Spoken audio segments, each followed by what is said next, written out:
Seguí a la Radio de las Madres por YouTube. Activá las notificaciones, dale like y suscríbete a nuestro canal. Somos Radio AM530. Construimos comunidad. Buscamos la verdad siempre.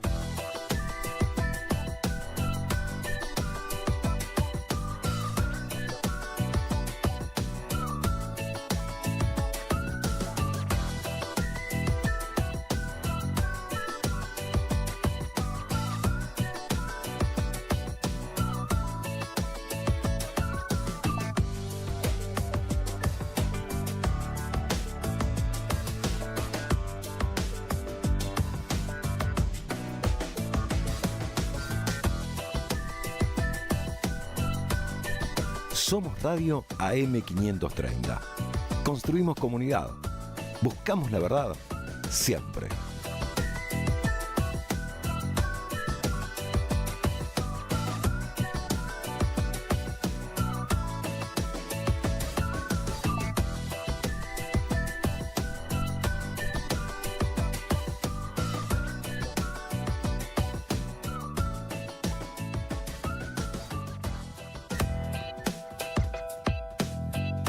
Seguí a la Radio de las Madres por YouTube. Activá las notificaciones, dale like y suscríbete a nuestro canal. Somos Radio AM530. Construimos comunidad. Buscamos la verdad siempre.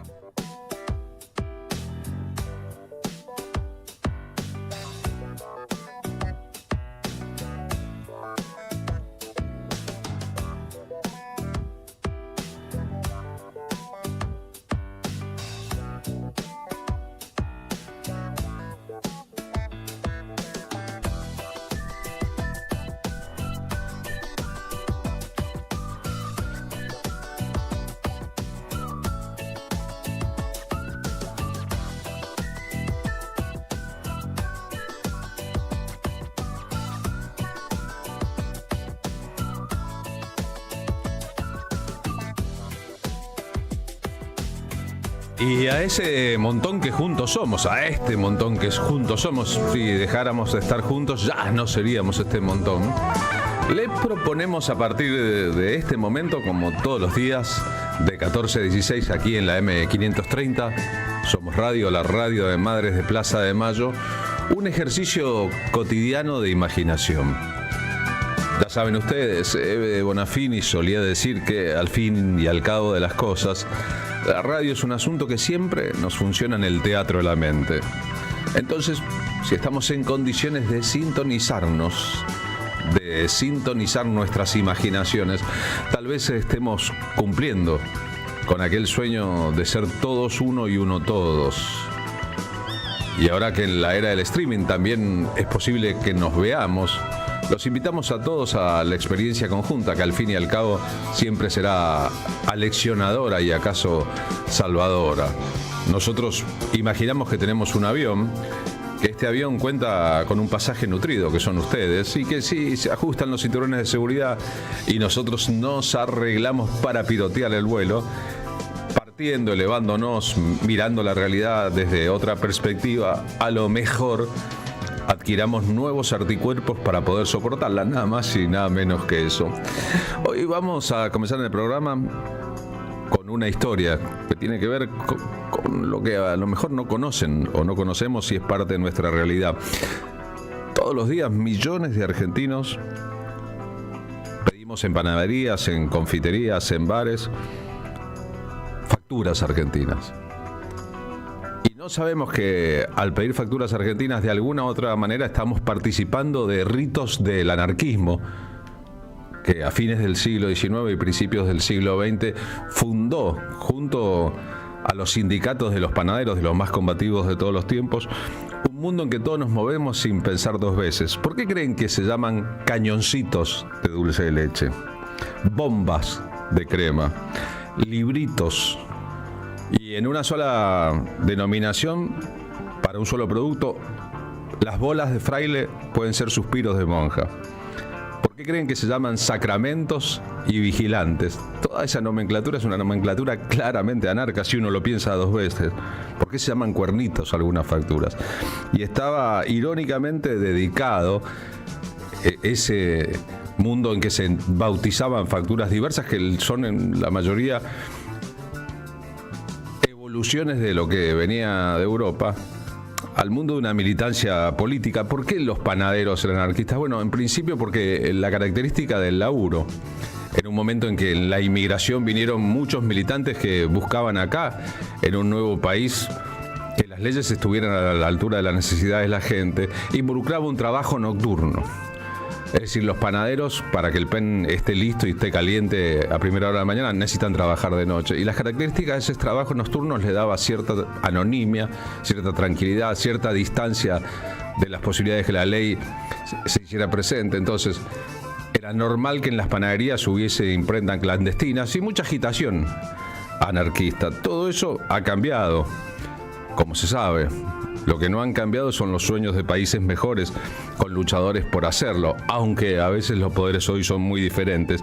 Si no creyesen esta historia que queremos contar, ayer se celebró el Día del Panadero en la Argentina, el 4 de agosto, y el Día del Panadero es una celebración anarquista. Le pedimos prestado a nuestro compañero de radio, Alejandro Dolina, un poquito de su voz. La lucha no fue solo en relación a la producción. Los panaderos anarquistas decidieron también nombrar los pasteles que hacían de un modo tal que fueran portantes de esa pelea a perpetuidad.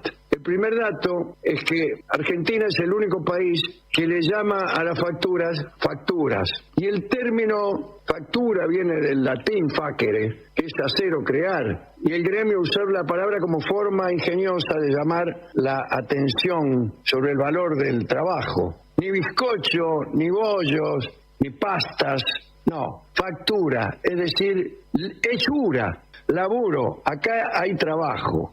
La bandera que enarbolaban incluía reclamos salariales y de lucha por las 8 horas de trabajo. La huelga duró 10 días y pronto se entonó en Buenos Aires la canción Nostra patria e il mondo entero, nostra legge la libertà, un sol pensiero salva l'umanità. Al retomar las tareas, aquellos panaderos decidieron burlarse de los poderes y bautizaron a sus facturas con nombres irónicos. Digamos que como parte de ese movimiento, los miembros del gremio renombraron a los pasteles con apodos que injuriaban al gobierno, a los militares y a la iglesia. Instituciones que, según los anarquistas, destruían a la humanidad. Y así surgieron las bolas de fraile o suspiro de monja, los sacramentos en alusión a la iglesia, ¿no? Y aparecieron los cañones y las bombas como burla para el ejército, y los vigilantes en referencia directa a la policía.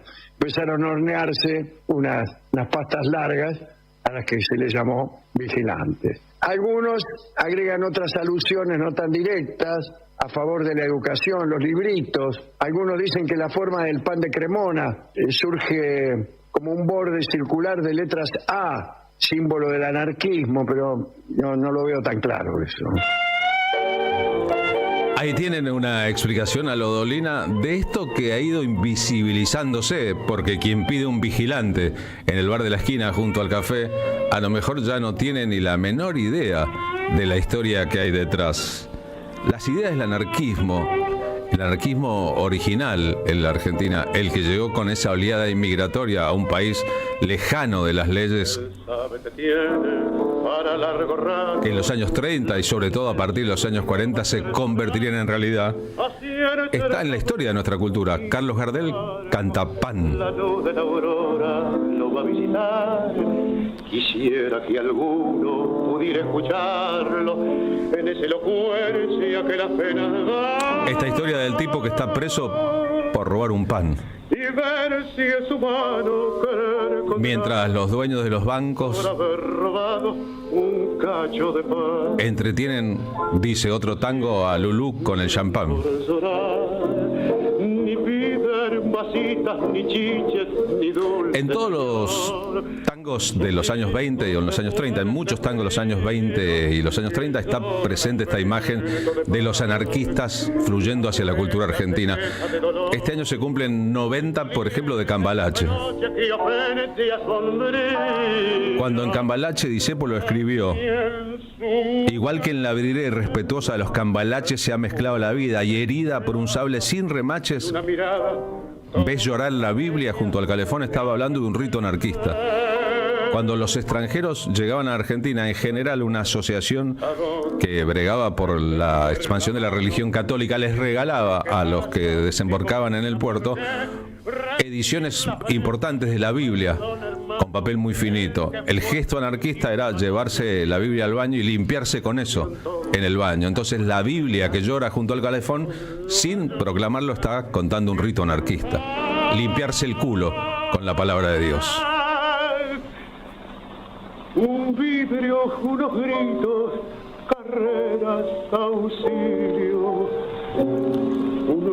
¿Cuántos clubes de fútbol ustedes creen fueron fundados bajo este mismo espíritu? El que hoy se llama Argentinos Juniors y al que le dicen los bichos colorados se llamaba Los Mártires de Chicago en el barrio La Paternal. Solo que la prudencia política, hay otro club que se llama Nueva Chicago, etcétera, etcétera, hizo que se le cambiara el nombre para no tener más problemas con la policía que abundaba. El maestro y estudioso de la historia del anarquismo en la Argentina, Osvaldo Bayer, más Falta y Resto, más el Quinteto Negro, haciendo en una historia del tango y la anarquía que tiene que ver directamente con la influencia de los panaderos, mano abierta. Tango y anarquía. Música para los ideales. Igualdad en libertad. Cantar a la madre pobre y soltera del barrio, al niño con hambre, al obrero preso. Estamos compartiendo en el streaming, por ejemplo, El Obrero Panadero, periódico defensor del gremio, uno de los primeros diarios vinculados a la actividad gremial editados en la Argentina. A los anarquistas les importaba mucho el debate en el periodismo. Florencio Sánchez, uruguayo, uno de los grandes del teatro argentino, era periodista en un diario anarquista y les importaba mucho el debate de ideas, por eso el asunto de los libros, las imprentas, las bibliotecas populares, etcétera, etcétera. Contra la explotación del hombre por el hombre. Tangos anarquistas. La voz del pueblo.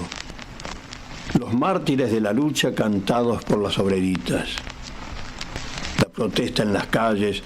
El dolor de la derrota, pero los ideales. Poner el pecho por los demás. Por un pan digno para todos y flores para el futuro.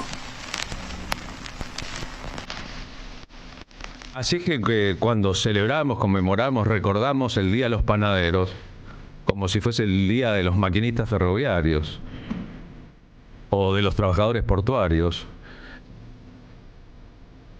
Sobre todo ahora en un país diseñado para terminar con muchas formas tradicionales del trabajo, despolitizar el mundo del trabajo y pegarle a la agremiación de trabajadores en el plexo. Hay que recordar que odian los que odian. Es la gente que se puso de pie, reclamó por sus derechos, se juntó con otra y produjo en la Argentina un avance en lo social muy grande. En los años 30, en los 40, en los 50 y de ahí en adelante, algo distintivo de la Argentina.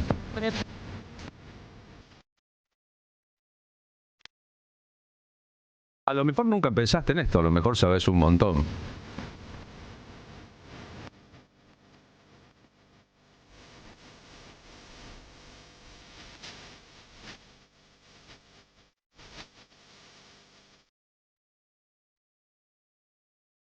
Y a lo mejor hay trabajadores en las panaderías hoy que han olvidado una parte de aquel pasado.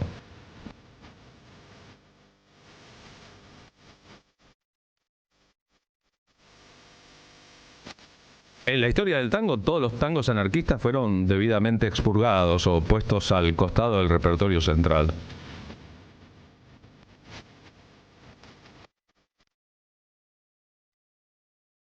Los Mártires de Chicago, el nombre que tenía el Club Atlético Argentino Junior entonces, era un homenaje a anarquistas ejecutados en Estados Unidos en 1886.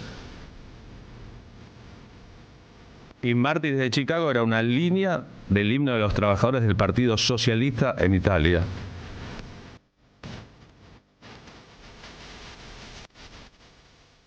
Osvaldo Bayer, en su libro sobre la historia del fútbol, trabajó mucho esto, sobre esa parte luego comida de la historia de la relación de los clubes de fútbol con estas ideas.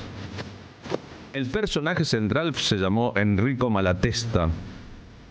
Fue el italiano panadero anarquista que llegó aquí con esas ideas a fines del siglo XIX y empezó a difundirlas a principios del siglo XX.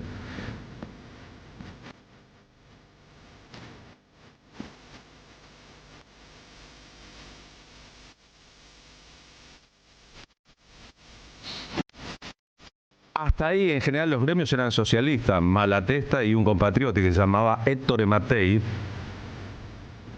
propusieron a los trabajadores de la panadería en que estaban adherir a un programa de acción que se sintetizaba con el himno de los anarquistas: Nostra patria e il mundo intero, nostra legge, la libertad, un sol pensiero salva la humanidad.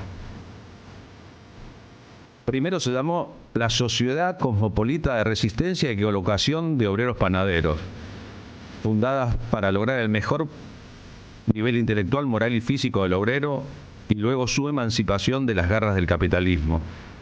Y lo primero que hicieron fue pedirle a las patronales un aumento del 30% y luego un cese del trabajo nocturno que terminó con una huelga de 15 días. Lograron todo lo que se proponían y ahí el prestigio de los luchadores extranjeros cundió en el gremio de los panaderos argentinos.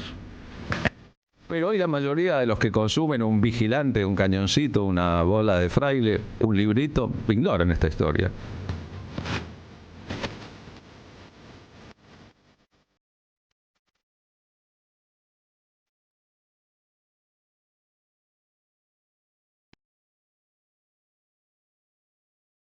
Reconocemos al maestro Osvaldo Bayer y su lucha por el reconocimiento de aquello que estos anarquistas trajeron a la historia argentina. Claro que cañoncitos, bombas, en medio de la política armada de los anarquistas que hicieron numerosos atentados en Buenos Aires, así como bolas de fraile o suspiros de monja, otras facturas ponían en el centro del odio de la Iglesia y de los represores en la Argentina a este gremio, un gremio sacrificado y que nos legó algo que tenemos a nuestro alcance todos los días y que degustamos. Este es Germán Valdés Tintán, el panadero, es un comediante y actor mexicano.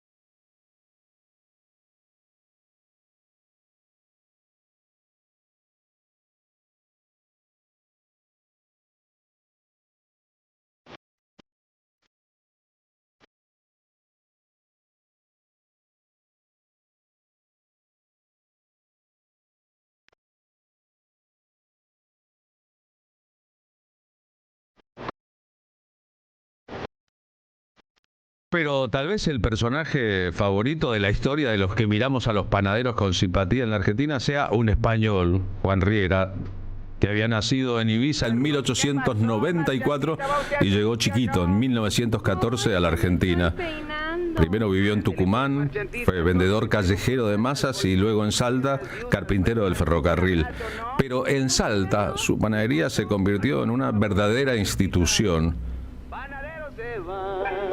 Fundó allí el Sindicato de Oficios Varios y en los años 50 y 60 utilizó la panadería, además de para las actividades nocturnas, entre otras cosas hacer el plan, para reunir folcloristas, intelectuales, periodistas. Hizo en una panadería una peña. Incluso durante su primer viaje por Latinoamérica, el Che Guevara fue a visitarlo, habida cuenta de que el tipo se había convertido en leyenda y que incluso estaría exiliado fuera de la Argentina en dictaduras militares. ¿Cuál era la característica de la panadería de Juan Riera, además de ser como la jabonería de Vieites de Salta, ese lugar de conspiración y en todo caso también de divague y de bohemia? Que el tipo dejaba las puertas abiertas y no tenía ningún miedo a que le robaran, que le iban a robar a Juan Riera. si lo que fabricara el pan que los pobres a lo mejor necesitaban, y entonces dejaba que se lo llevaran. Esa era su teoría de la vida. Y como a muchos periodistas y poetas que andaban flojos de dinero también les fiaba o les regalaba el pan, el tipo se fue haciendo cada vez más grande. La samba de Juan Panadero.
Seguí a la Radio de las Madres por YouTube. Activá las notificaciones, dale like y suscríbete a nuestro canal. Somos Radio AM530. Construimos comunidad. Buscamos la verdad siempre.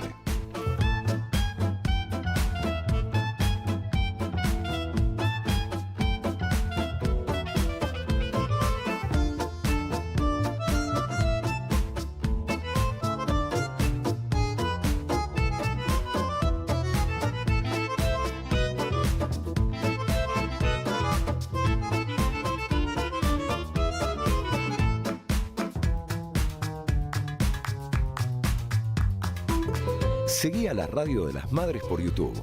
Activá las notificaciones, dale like y suscríbete a nuestro canal. Somos Radio AM530. Construimos comunidad. Buscamos la verdad siempre.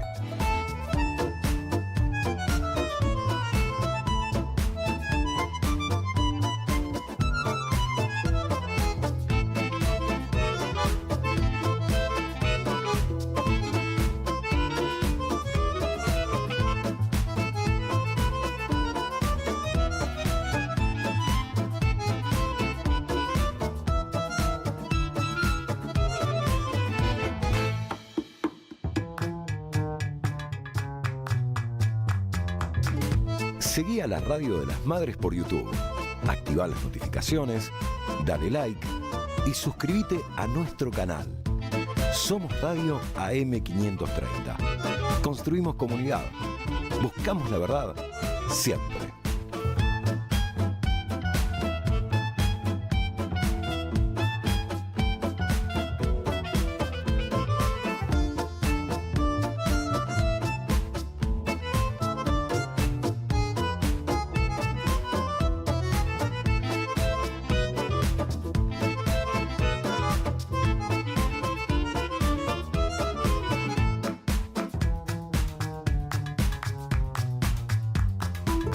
Seguí a la Radio de las Madres por YouTube.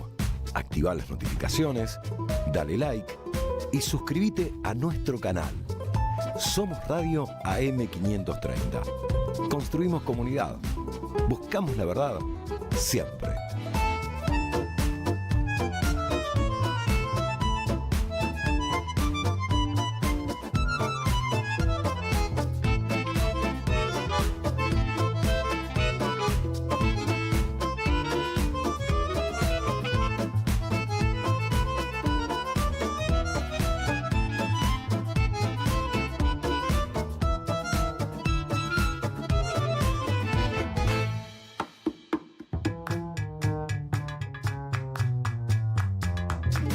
Seguí a la Radio de las Madres por YouTube.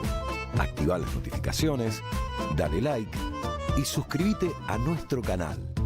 Somos Radio AM530. Construimos comunidad. Buscamos la verdad siempre.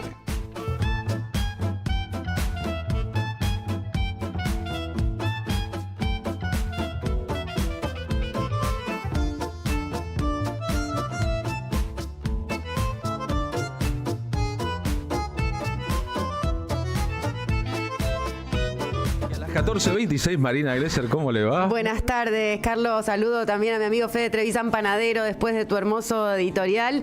Acá estamos arrancando el lunes, no con tan buenas nuevas, pero siempre poniendo el cuerpo, la cabeza y el corazón frente a cualquier adversidad. Me causa mucho respeto el oficio de la panadería, porque cualquiera que ha intentado cocinar alguna vez, preparar alguna vez medias lunas, por ejemplo, ¿no? Fracasando en el intento de que sean tan buenas como las que compra uno, o libritos, etcétera, sabe el laburo, el respeto que hay que tenerle a esa gente, ¿no? El panadero madruga, se levanta más temprano, No. que mucho más... Trasnocha, en realidad. Claro, trasnocha, porque es mucho más temprano que el alba para que justo al amanecer estén ya listas y calentitas todas aquellas harinas. ¿Dijo a propósito mucho más temprano que el alba? No, ¿por qué? Hay un tema de Spinetta que no pasamos acá, que se llama justamente Dame Pan, pero hay otro que se llama Panadero del Alba, que habla de eso, del alba y el panadero. Bueno, justo la semana pasada hablábamos de lo que hace Printing, algunas cosas que yo uso, hablo, digo, incluso cuando hago películas o cuando actúo, se me afloran, pero son referencias tomadas que me han hecho Printing de lo que yo he incorporado. Y es Flaco, posible, ¿no? Mucho del Flaco, porque lo he escuchado mucho. Una del Flaco dice: el panadero temprano amaneció y el alba, tan espinetiano como tema, ¿no? Como asunto. Este se llama Dame Pan, Dame Pan. Los que luchan por sus bienes nunca pueden descansar. Justo estuve además ayer almorzando en la casa de mi amigo panadero, tiene Claro. una cadena de panaderías, apostó, dejó la empresa multinacional y fue atrás su sueño de hacerse panadero. Todo un hito, porque como bien decía, fracasar es un gran logro, fracasar una vez, fracasar segunda vez, fracasar mejor. Y levantarse y seguir fracasando, pero seguir levantándose, ¿no? Así es. Una síntesis de nuestra vida.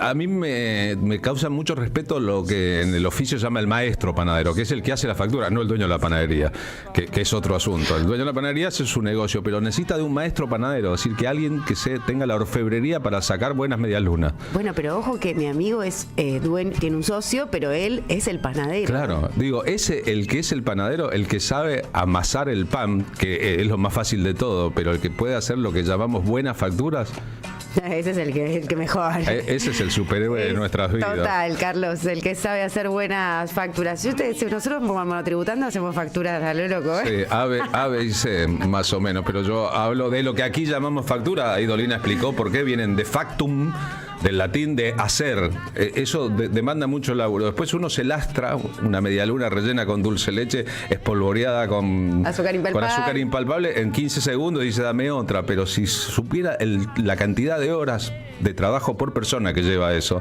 Muchas. Usted sabe que se prepara la masa, se la deja en la heladera a reposar conozco muy un bien montón de el tiempo.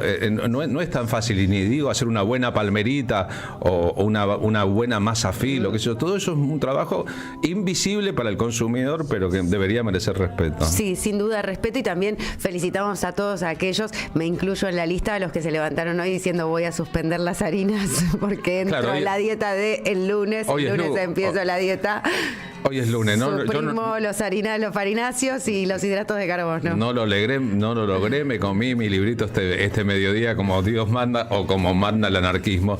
Más adelante en el programa, ¿qué tenemos, señorita Glesser? Tenemos la buena suerte de conversar en unos ratos nomás con Alexia Moyano, que es nacida en la Patagonia y se vino para acá a los 16 años. Realmente es una actriz muy prolífica porque ha trabajado muchísimo, pero también es la licenciada en administración porque se graduó con honores en la UBA y también se formó con Raquel Sokolowitz y Elena Tritek. Ella acaba de estrenar una película que se llama Mi amigo el pingüino, que tuve la suerte de ver en las vacaciones con algunos amiguitos, sub 15 que tengo, y muy linda la película porque la película es con Jean Reno, pero ella tiene la fortuna de interpretar a una de las biólogas marinas que es argentina.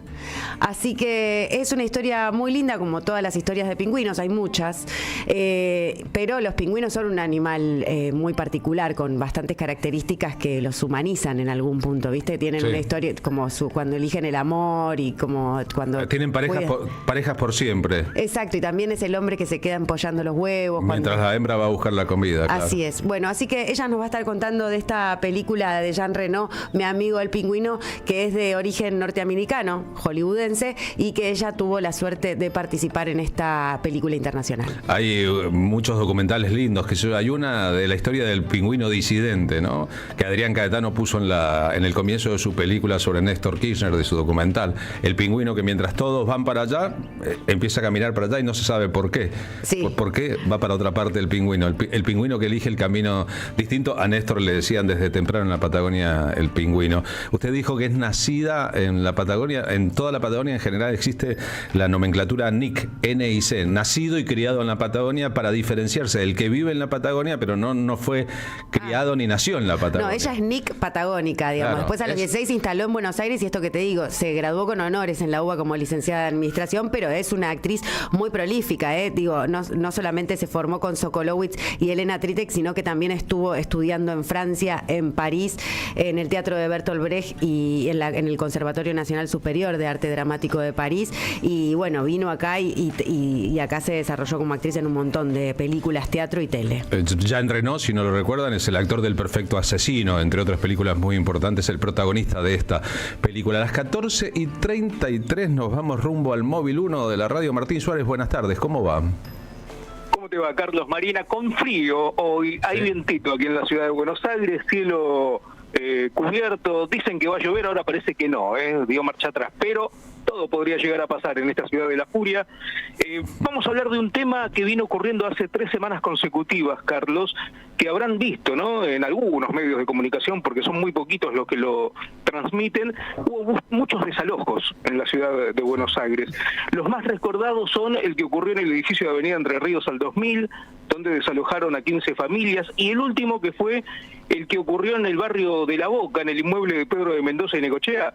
Ahí viven 20 familias, fueron desalojadas hasta el momento 6, y por suerte salió a último momento un amparo judicial que frenó este desalojo, que era un desalojo decretado por el propio Jorge Macri. Frenó, entonces están esperando que se decida la cuestión de fondo. En ese marco, este domingo salió un informe en Tiempo Argentino donde señala que en los primeros 7 meses de gestión de este hombre, de Jorge Macri, se iniciaron al menos 1.200 juicios por desalojo en la ciudad de Buenos Aires. ¿Se escucharon bien? 1.200 juicios por desalojos en la ciudad de Buenos Aires en tan solo 7 meses de gestión. A esos desalojos hay que sumarle aquellos que el propio Ejecutivo porteño va a decretar, ¿sí?, con la firma del actual jefe de gobierno. Fueron cifras obtenidas estas por la Cámara Civil, son datos extraoficiales de este juzgado. Pero a estos números, como te decía, hay que sumarle no solamente los de decreto de Jorge Macri, sino también los de la Cámara Comercial, los de la juzgado comercial, porque también tienen que ver respecto con todas las familias que están recibiendo algún tipo de amparo para no ser desalojadas. Hay un problema con este tema, Carlos, que tiene que ver con los datos oficiales respecto a los desalojos, porque el gobierno de la ciudad los tiene, no los quiere publicar. Cuando vos se los pedís a través de un 104 te responde de manera descentralizada, un mes te responde algo, al otro, o sea, ¿por qué? Porque si publican estos datos, se van a ver obligados, dice uno, en el buen pensar, ¿no? Se van a ver obligados de llevar políticas públicas en materia de acceso a la vivienda. Y es eso lo que quieren evitar, que haya datos oficiales para no hacer políticas públicas para acceder a una vivienda digna. Por este tema hablamos con la diputada porteña de Unión por la Patria, Maru Bieli, que dijo que el gobierno porteño elige quiénes pueden vivir en la ciudad y quiénes no. Quiénes son dignos de vivir en la ciudad, quiénes merecen vivir en la ciudad y quiénes tienen que ser desplazados, ¿no? Una política de la crueldad que además no, por supuesto, no se complementa con ninguna salida o solución habitacional para estos sectores. Y lo que es más grave, que es un común denominador que venimos viendo obviamente de la gestión anterior, pero que hay dos casos que son emblemáticos de esta, es que se trata no de procesos judiciales encarados por privados, por terrenos privados que han sido usurpados, que en ese caso se trataría de una disputa entre partes en la cual el Estado aparece como un tercer actor tratando de intervenir para resolver ese conflicto, sino que acá quien manda a desalojar, quien inicia las acciones legales, quien está detrás de que la gente se vaya, es el propio gobierno de la ciudad, porque se trata de inmuebles públicos. ¿Qué hace el gobierno de la ciudad cuando tiene que mediar entre privados? Es decir, yo, propietario de un edificio, quiero que desalojen a mi departamento porque está siendo ocupado por una familia que no es la dueña. Bueno, ¿qué hace el gobierno de la ciudad? ¿Le ofrece alguna otra vivienda a esa familia que va a ser desalojada? No. Le da un subsidio de 150.000 pesos y arreglate, o si no, los deriva, lo traslada hacia un hotel familiar. Siempre es la misma modalidad y la única solución posible para aquellas familias que van a ser desalojadas.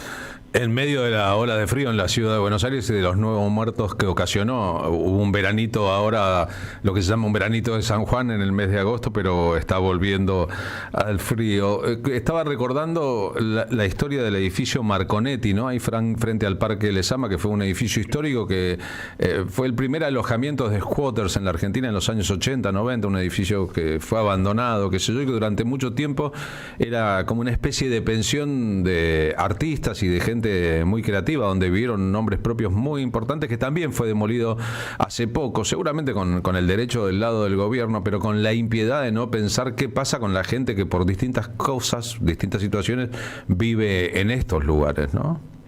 Totalmente. Hay otro ejemplo que es reciente, que también hay un conflicto en torno a este edificio, que es el edificio donde vivió Sivori, el artista plástico, que cuando falleció había dejado como herencia ese edificio de la calle Pringles al 342 en el barrio de Almagro, al gobierno de la ciudad de Buenos Aires. En aquel entonces era el municipio de la ciudad de Buenos Aires, para que utilicen esas instalaciones como un centro educativo, cultural, bueno, para realizar diferentes cosas que estén de la mano con acciones sociales. Bueno, un tiempo se utilizó, es más, hasta el año 2023 estuvo ocupado por mujeres que eran violentadas, ¿sí?, físicamente por sus exparejas, entonces le daban asistencia a aquellas mujeres que eran golpeadas.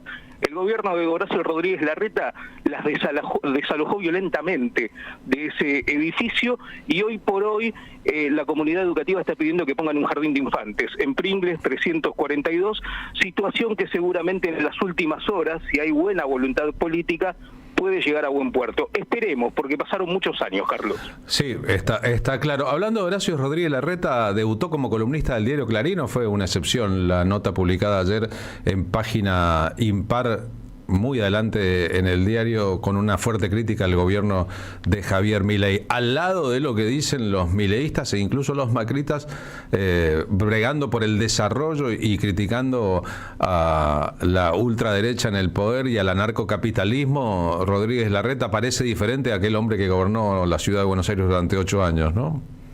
está realineando la derecha, ¿no? Se está proponiendo como una alternativa a Javier Milei. Esperemos que nosotros hayamos hecho lo imposible para demostrar que la alternativa a Javier Milei no es ni Mauricio Macri, ni Horacio Rodríguez Larreta, y mucho menos Jorge Macri. Esperemos que lo hayamos hecho bien. Bien, sí, esa es una interna entre factores distintos de la derecha y la ultraderecha en la Argentina, que quieren quedarse con más espacio político del que tienen, aunque las encuestas no estarían hablando justamente de que eso ocurra. En todo caso, querrán dirimir supremacías internas. Abrazo grande, gracias Martín. Otro para vos, Carlos, hasta luego. Martín Suárez, móvil 1 de la M530, las frías calles de vuelta de la ciudad de Buenos Aires. Auspician La Tarde con Carlos Polimeni. Te esperamos en el Centro Cultural de la Cooperación Floreal Gorini para disfrutar de teatro, danza, música, espectáculos para las infancias, conferencias y presentaciones. Podés compartir un rico café o leer un buen libro en la calidez de nuestra planta baja. Recorre nuestra agenda en www.centrocultural.coop y seguinos en las redes sociales. Comprando las entradas con tarjeta Cabal Crédito o Débito accedes a un 50% de descuento. Centro Cultural de la Cooperación Floreal Gorini, Avenida Corrientes 1543, Ciudad de Buenos Aires. Una experiencia cultural y cooperativa.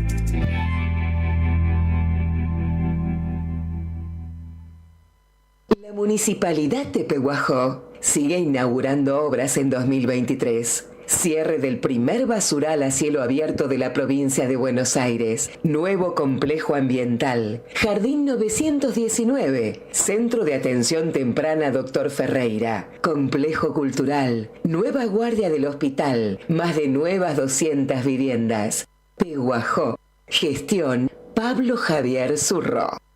Una provincia donde siempre hay más para descubrir. Todos los destinos y todos los paisajes. Buenos Aires. Tenemos una reprovincia. Disfrutala con recreo. Bájate la app. Gobierno de la provincia de Buenos Aires. Hoy estamos intentando también a través de la cultura. Queremos promover la cultura. Pero es parte del cambio cultural, ¿no? Digamos, si nosotros ganamos esa batalla cultural, más o menos, ¿cómo te podría decir? Hasta que esta batalla la podamos ganar. Cultura es la sonrisa que brilla en todos lados. No dejes que nos venza. La batalla contra las imposiciones culturales hegemónicas la libramos todos sumándonos al Club de Oyentes de Carlos Polimeni por una mínima contribución mensual. Obtené descuentos, promociones, beneficios, participá de sorteos y regalos. Entrá al Facebook del Club de Oyentes de Carlos Polimeni y seguí los pasos. Sumate, sé parte. Juntes en la misma sintonía. Club de Oyentes de Carlos Polimeni.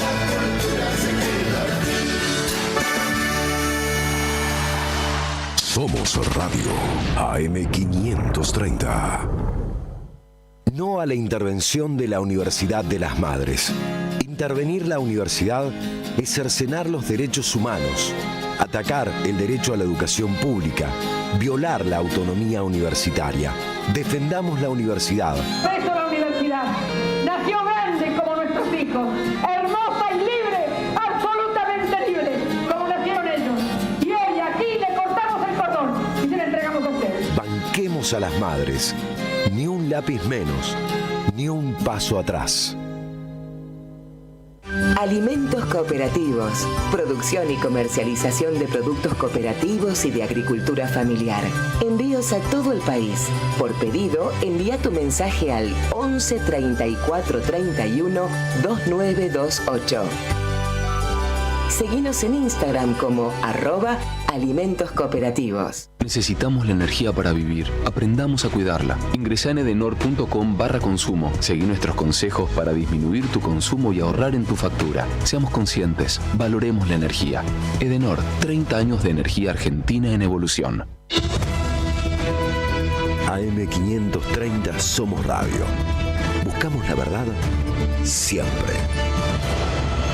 La tarde de la radio es con Carlos Polimeni. AM530. Somos Radio.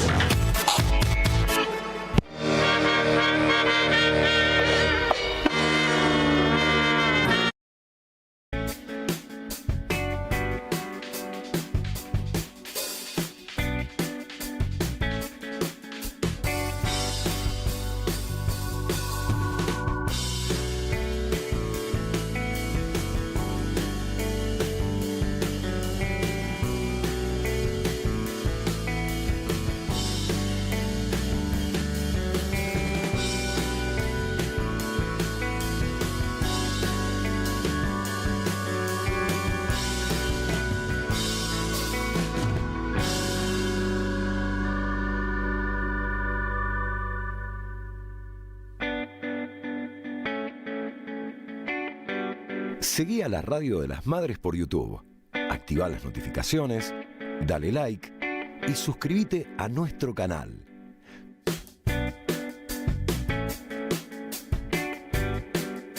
Somos Radio AM530. Construimos comunidad. Buscamos la verdad siempre.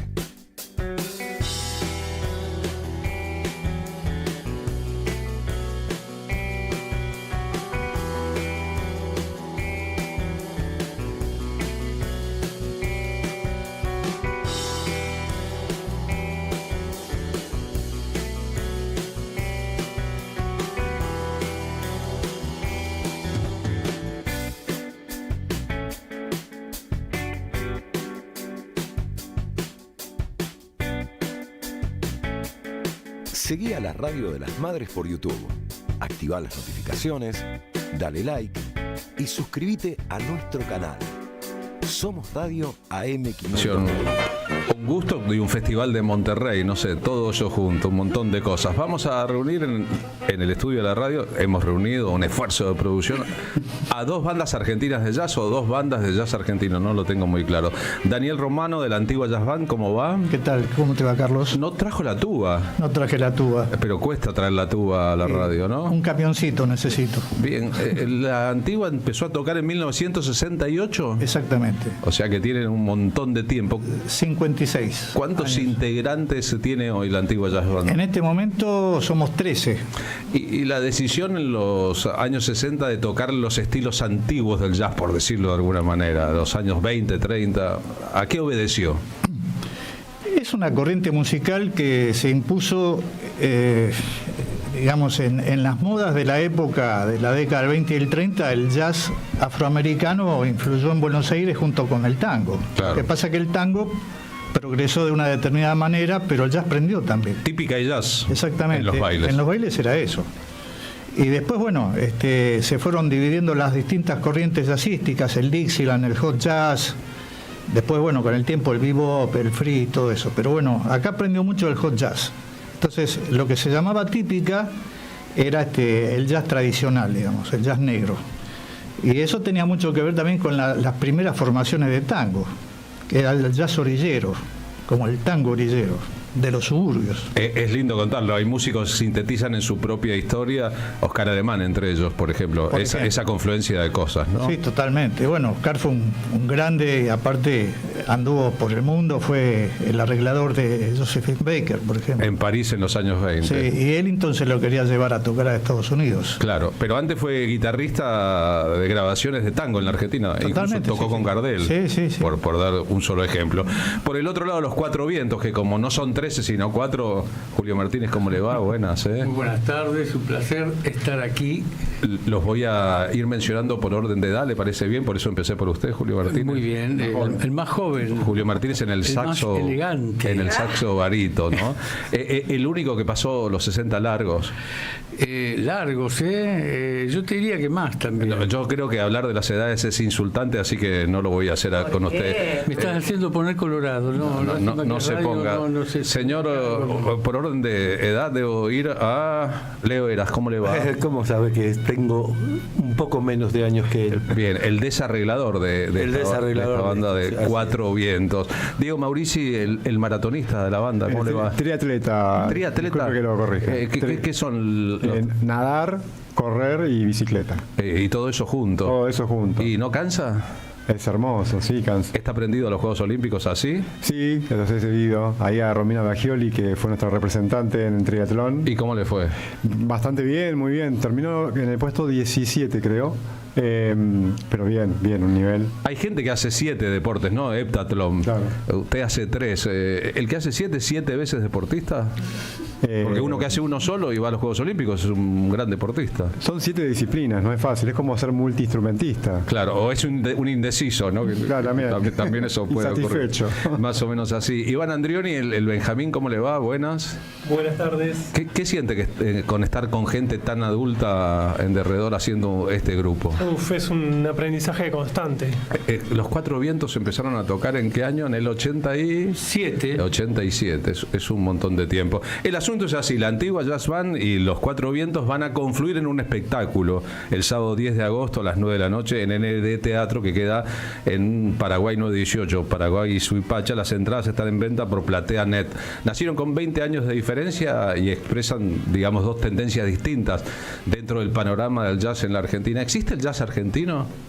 Hay una corriente que nos identifica mucho. Por suerte, lo que hemos tenido la posibilidad de viajar a Europa o a Estados Unidos, ese estilo pega mucho, porque la gente siente como que hay una transmisión especial. Yo creo que, como te decía antes, es un poco la conjunción de la expresión típica argentina. El tango influye mucho también en la forma de la ejecución del jazz. Tenemos cierto swing reconocido mundialmente. Digamos, lo que el tango llama la mugre y el jazz llama el swing, una forma que no se puede explicar, pero que se nota en la forma de tocar. Cuando alguien toca música tradicional de New Orleans, pero es argentino, ¿uno de New Orleans lo nota? Sí, totalmente. De hecho, hay muchas bandas argentinas que han ido a Nueva Orleans. Yo tuve la suerte de ir también con otras agrupaciones y siempre hemos sentido que la gente estaba muy agradecida de esa forma de tocar.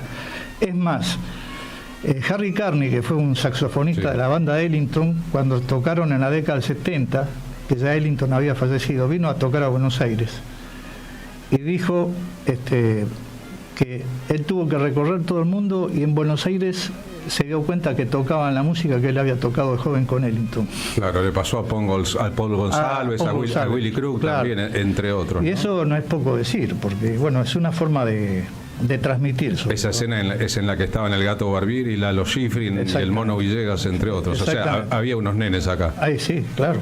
Todos los cuales hicieron carrera en Estados Unidos, los tres que mencioné. El músico argentino es reconocido en todo el mundo, ya sea por su técnica y por su forma de expresar, sobre todo. Y eso es una cosa que nos atañe a todos los estilos. Eso dicen de Duki en España también. Aunque se trate de géneros diferentes.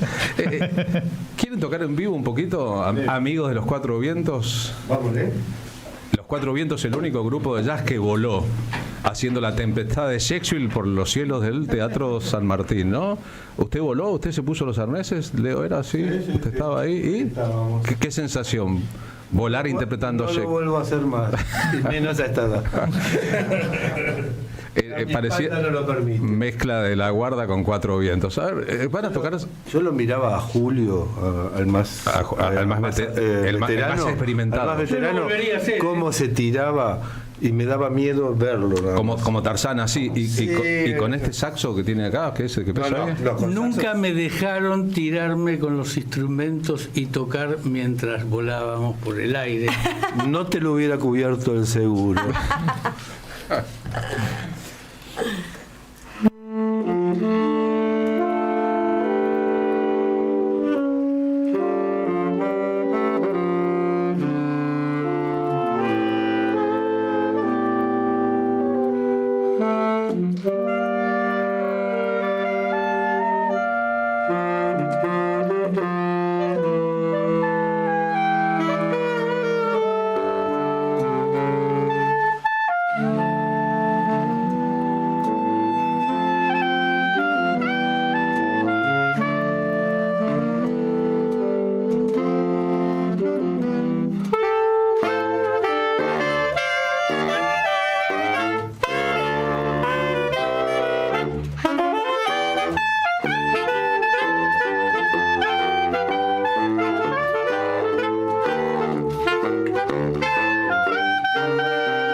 Ahí estaban cerrados todos los micrófonos para concentrarnos en pero vayan todos nuestros aplausos. ¿Qué tienen, Daniel Romano, estos muchachos de los Cuatro Vientos, además de desparpajo?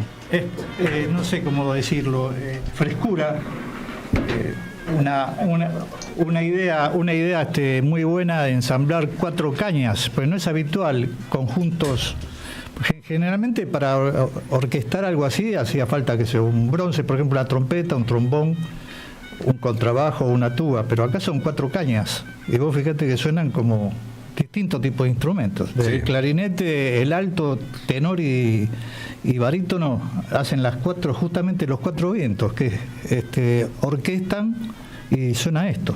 Maravilloso. Suena y se maestro. Maravilloso, además empiezan con un tema y meten 3 en uno. Sí, bueno, eso debe ya. Esa es la capacidad musical de estos muchachos, pero realmente es maravilloso el dominio de los instrumentos. Aparte yo estoy seguro que si se ponen y cambian instrumentos va a sonar bien igual, porque tocan todas las cañas.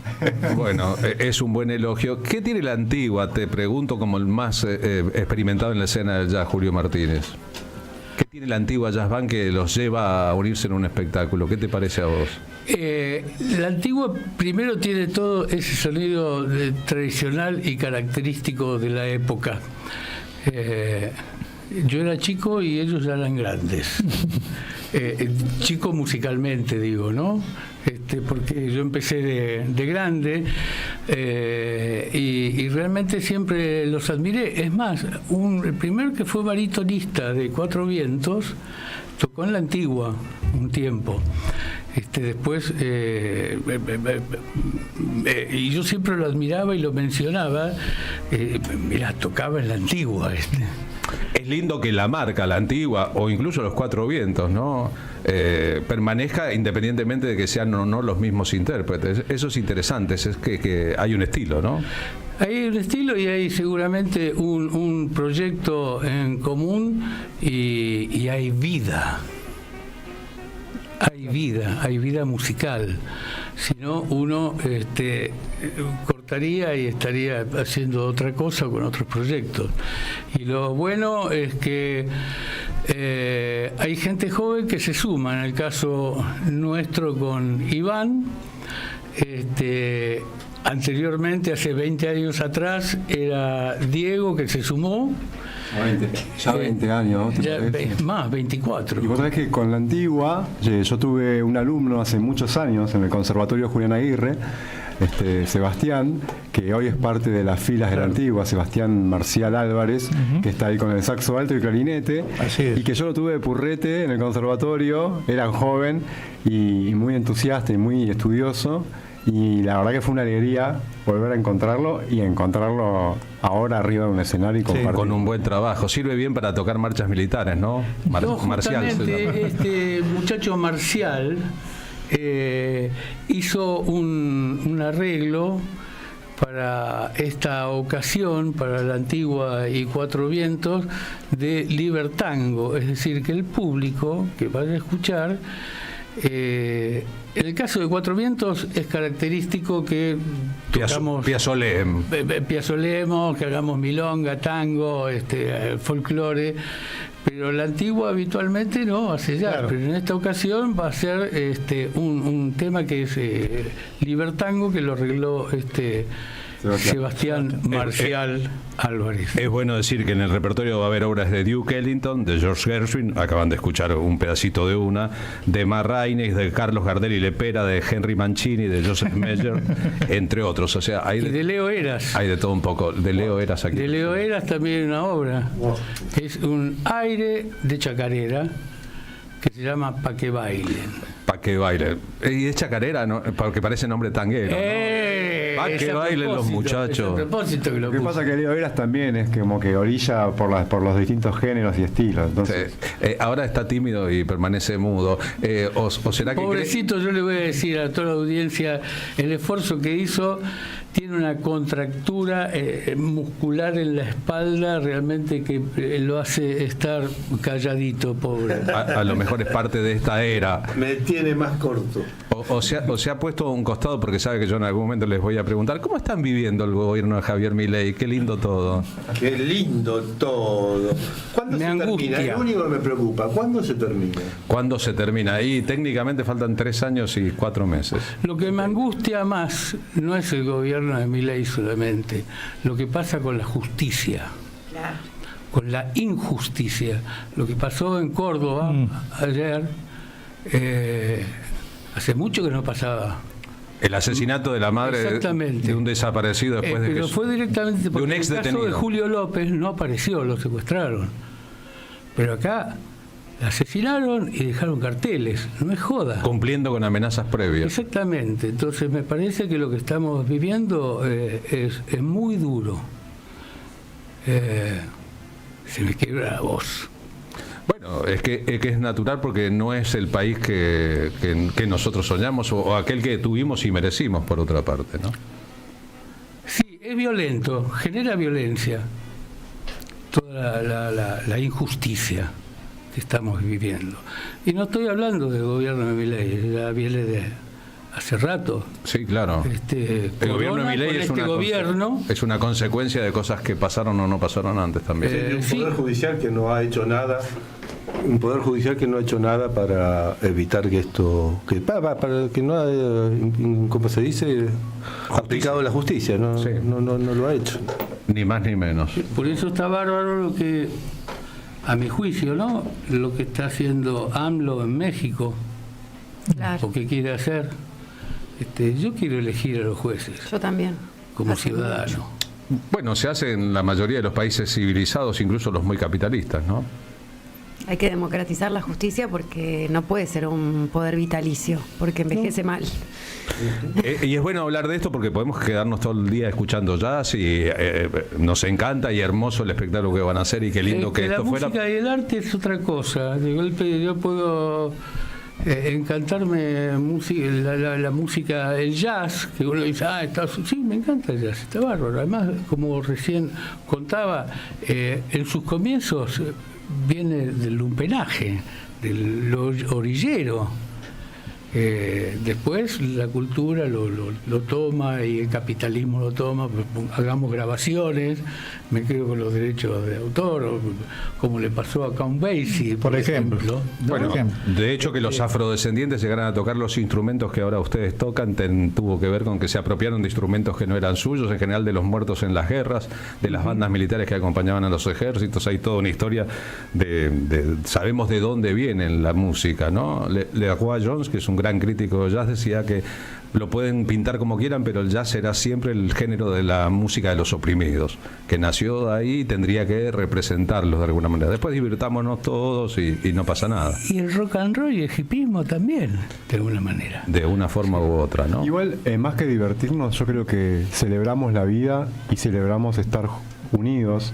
Creo que el arte tiene que incomodar, ¿no? Y yo al menos arriba del escenario lo vivo como una celebración y hago la diferencia de diversión en el sentido de que no es algo superficial. A nosotros el arte nos atraviesa. Bueno, elegimos instrumentos que representan quizás determinadas músicas o determinados estratos, pero yo creo que el arte incomoda y que nosotros arriba del escenario damos la posibilidad de soñar, se brinda esa posibilidad de ese servicio de esperanza, ¿no? que da también la música. Qué lindo eso que dice, ¿no? Porque es incomodar pero cohesionar también y profundizar, claro. No quedarse en la liviandad, sino que lo que incomoda también cohesiona, ¿no? Uno aún en la incomodidad se une. Nos atraviesa a todos. Claro. Nos atraviesa a todos. Exactamente. Como yo te decía antes, los que hemos tenido la posibilidad de conocer y viajar, yo jamás me imaginé, por ejemplo, que íbamos a poder conversar cada uno en su idioma con bandas rusas, por ejemplo, o polacas. Interesante. Una vez estuvimos tocando en Polonia y le tuvimos que tirar las remeras porque el público estaba enloquecido. Qué bueno. Y jamás pudimos cambiar una palabra ni en polaco ni en español. Y bueno, esa incomodidad es la unión. Es eso que te atraviesa al medio y no necesitas palabras. Claro. Eso solo pasa con el fútbol y el sexo, aparte de con la música. Bueno, Sí. y otras disciplinas también. Son muy pocas las que son el esperanto, el lenguaje universal. Con una pelota, con el amor y con un instrumento, no hacen falta el resto de las palabras. Sí, yo jugador de fútbol soy malísimo, puedo hablar de la música, del otro... No, pero a lo mejor tenemos buenos recuerdos, ¿no? Sí, tengo excelentes recuerdos. Claro, eso puede ser. ¿Quieren tocar a Piazzolla? ¿Les puedo pedir eso un poquito, ya que vinimos por este lado? No libertango lo que van a hacer ahí. O lo que quieran, ¿no? Tocar lo que No vinieron partituras. No está ensayado, pero nos vamos a alargar con Quicho un poquito. No quiere, ¿no? No quiere, no. Bueno, Leo, sea un jefe compasivo.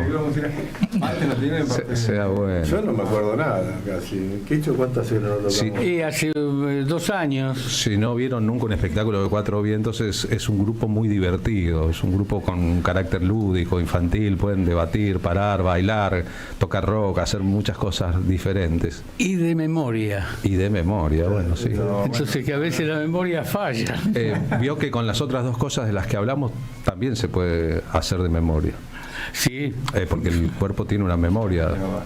Entonces no hay que reaprender a andar en bicicleta nunca. ¿Te puedo ofrecer otro tango? Sí.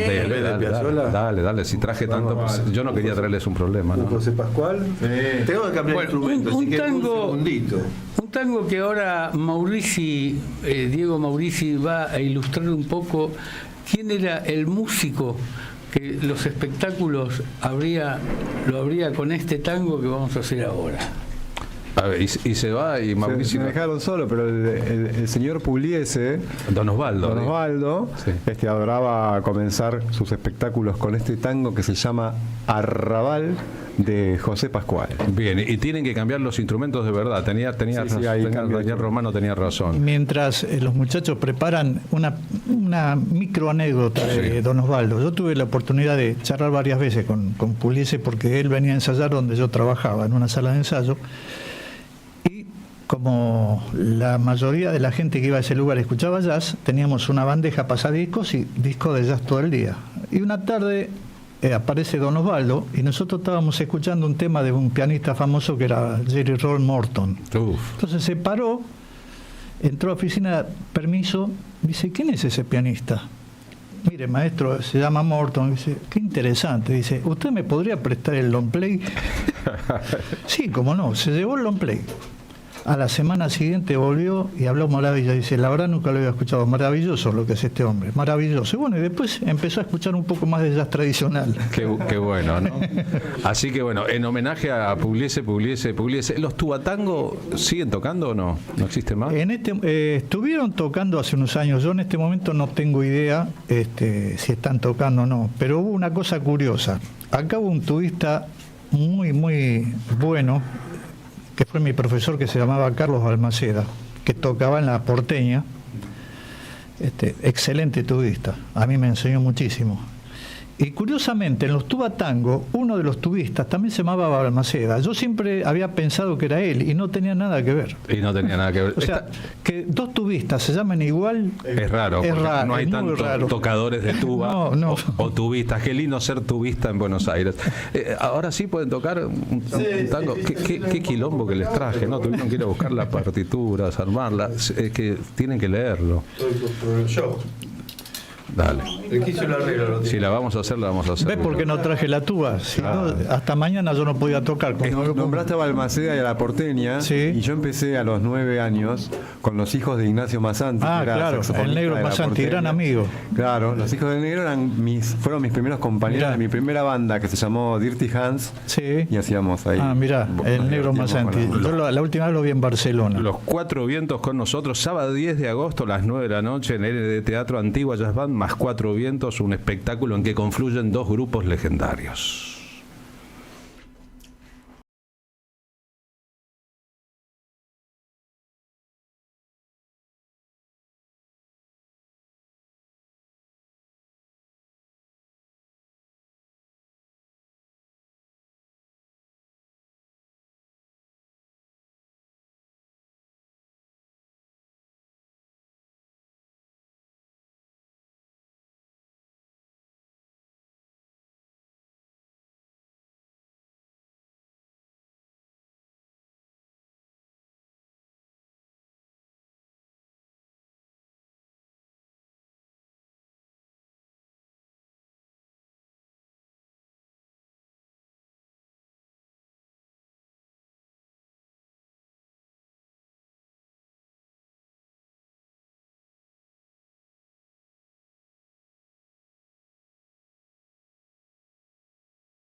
Bien, costó, pero tenía el instrumento para tocarlo, Leo. Diga, si no estaba tan preparado, ¿por qué tenía 2 instrumentos acá?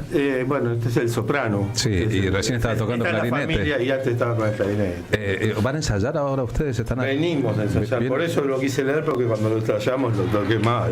Lo tocó muy dije, mal. Sí, dije, no, vamos a ensayar. Bien. Me perdí en la variación final, ¿viste? Me perdí y te perdí en la variación final y es un desastre. ¿Cuánto tiempo hay que ensayar para llegar a tocar así? Digo, ustedes tienen un show el sábado que viene. ¿Cuántas horas de ensayo se le meten? ¿Cuántas debería? Faltó ensayo. ¿Cuánto trabajo? No hubo mucho ensayo, pero bueno, va a salir todo muy bien a pesar de todo. Y ensayamos lo necesario. Claro, pero lo necesario, digo, porque parece fácil y es complicadísimo lo que ustedes hacen. ¿Pero te referís a lo que escuchaste recién o a lo que sí, a lo que hacen en general el ensamble de 4, no, lo que hacen acá los 4 vientos, no digo ni hablar del ensamble con la antigua, que va a ser otro tema. Esto lleva mucho tiempo, no se puede decir cuánto tiempo. El que está más fresquito que lo puede decir es acá mi compañero Iván Andrioni, que se tuvo que estudiar la Rhapsody in Blue de memoria. A ver, ¿cuánto te llevó? Llevo unas horitas. También pierdo la cuenta. No sé. Depende, hay días y días. ¿Y terminás diciendo me cago en Gershwin o no? No, en los 4 vientos. Claro, en haber dicho que sí a este laburo. No, hay algo de la pasión que se va, como yo siento, que se va renovando día a día. Y uno le va encontrando el sabor a todos los... ¿Cómo empieza la Rhapsody in Blues? Ahora lo vas a escuchar, pero yo te voy a decir algo. Con la Rhapsody in Blue completa, estuvimos trabajando una vez por semana, más o menos fue un parto, 9 meses. 9 meses, una vez por semana, 4 horas de ensayo. Una horita de ensayo con el tema. No, y a veces no, al comienzo lo dedicábamos. Cada uno habiendo estudiado la obra antes. Sí. Y es más, en un momento dije, no muchachos, yo esto no lo puedo hacer. ¿Se acuerdan? Dije, no, pero ¿cómo que no? No, son muchas notas, un quilombo. No quiero. A ver, ¿cómo? Yo sí pregunté cómo empieza. Esperá que me falta el mío. En nuestro caso, los procesos son hacer el arreglo, probarlo, rearreglar, ver qué funciona, qué no funciona. Una vez que funciona, pasa a la memoria y después cada uno estudiando memoria solo y después la memoria grupal, que de alguna forma es distinto, porque vos tú estudiás lo tuyo, yo qué sé, y bueno, pensás que lo sabés, pero después justo viene el de al lado, toca una voz parecida a la tuya y después tocarlo delante del público y ver qué pasa. Sí, llegar con la seguridad, digamos, con la seguridad de la memoria hasta ese punto, lleva todo ese proceso. Vamos con el principio, ¿no? El principio, nada más.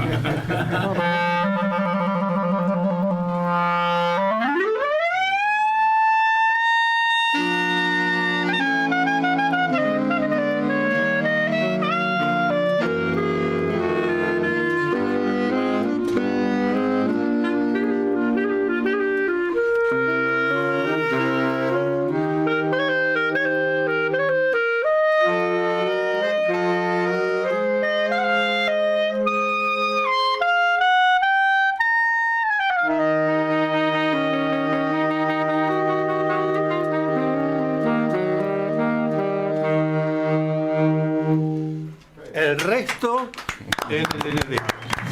Bien, por una obra de casi 100 años que sigue siendo moderna, Daniel, ¿no? Bueno, esta es la buena música. Esto no puede morir nunca. Y no solo eso, sino que siempre parece nueva, nunca parece una obra. ¿Te das cuenta lo que es la conjunción de 4 instrumentos tocando todo al mismo tiempo? Es una cosa que no se puede expresar, se siente. Se emociona. Y Sir Gershwin se dio cuenta que tenía que terminarla a 2 semanas de la fecha de entrega. Sí, cuando vio el papelito que estaba publicado. Estaba corrido por los tiempos. Sí. Se apuró un poquito al final. Gracias a los 4 vientos, muy amables. Gracias. Gracias a la antigua Jazz Band que mandó a un representante. Gracias a vos. Están todos trabajando a esta hora, claro. Están algunos dando clase, otros ensayando, otros estudiando en la casa, espero, porque esta noche tenemos ensayo. Y el sábado 10 de agosto a las 9 de la noche en el LD Teatro, en Paraguay 918, entradas por PlateaNet o en la boletería del teatro, confluyen las bandas de el jazz argentino o los argentinos que tocan jazz. Yo no sé si existe el jazz argentino. ¿Existe el jazz argentino? ¿Y esto qué hacen ellos? Sí. ¿O son argentinos tocando jazz? Las dos cosas. Las dos cosas, ¿no? Las dos cosas. Harry Mancini, ¿no? La música de la Pantera Rosa, ¿esos son ustedes? Cuatro vientos, ahí va.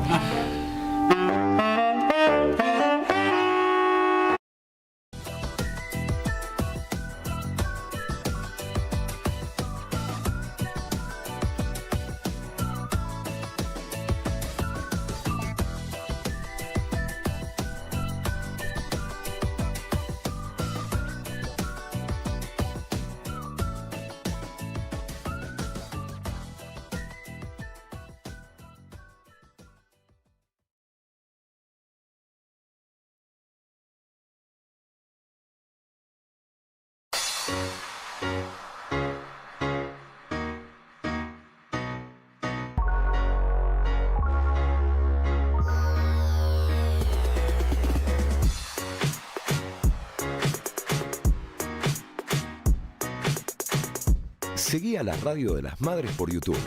Activa las notificaciones, dale like y suscríbete a nuestro canal. Somos Radio AM530. Construimos comunidad. Buscamos la verdad siempre.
Seguí a la Radio de las Madres por YouTube. Activa las notificaciones, dale like y suscríbete a nuestro canal. Somos Radio AM530. Construimos comunidad. Buscamos la verdad siempre.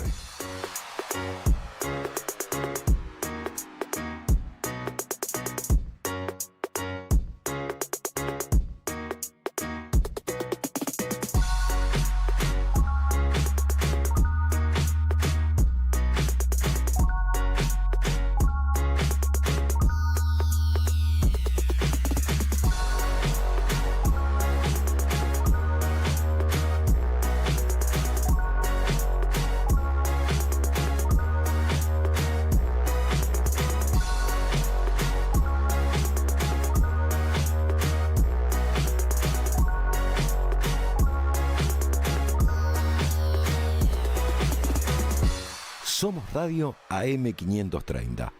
Construimos comunidad. Buscamos la verdad siempre.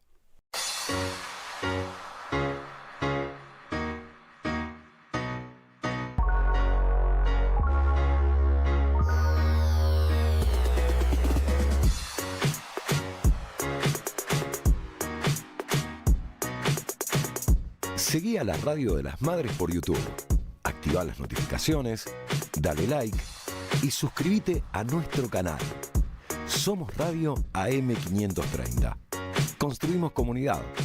Buscamos la verdad siempre.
Seguí a la Radio de las Madres por YouTube.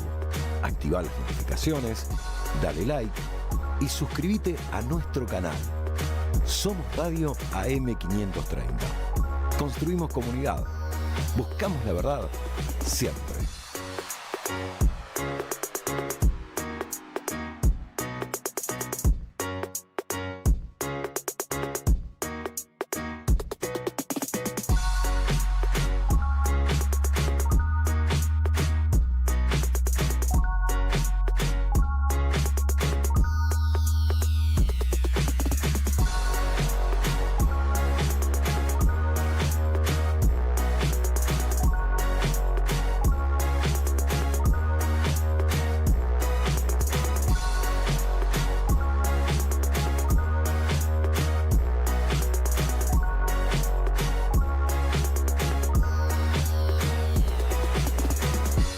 Somos Radio AM530.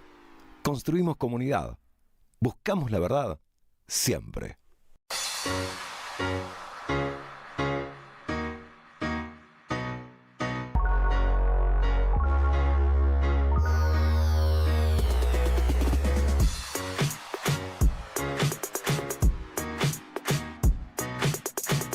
Seguí a la Radio de las Madres por YouTube. Activá las notificaciones, dale like y suscríbete a nuestro canal. Somos Radio AM530. Construimos comunidad. Buscamos la verdad siempre.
Seguí a la Radio de las Madres por YouTube.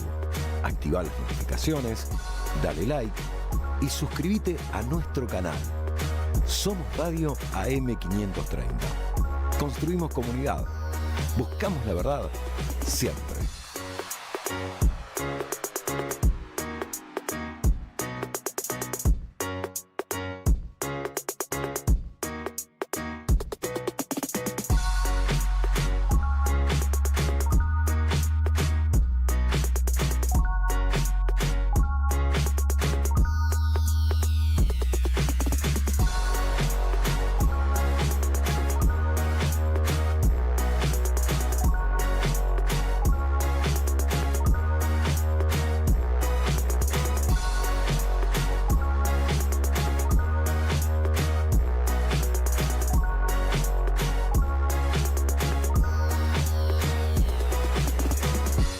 Somos Radio AM530. Construimos comunidad. Buscamos la verdad siempre.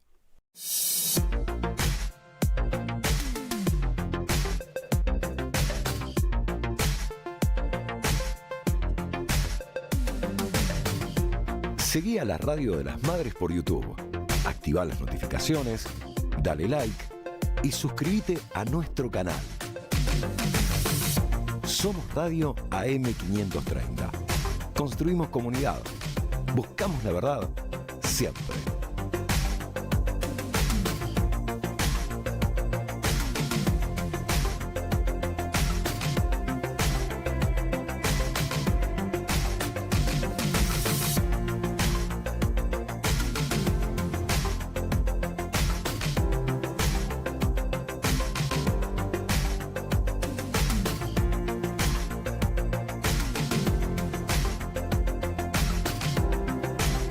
muchos años y no sabía que íbamos a tener esta presencialidad, digamos. Bueno, salimos ganando todos entonces. Así es. Bueno, le vamos a contar a la audiencia, Alexia, estábamos hablando de que sos de Piedrabuena, Santa Cruz.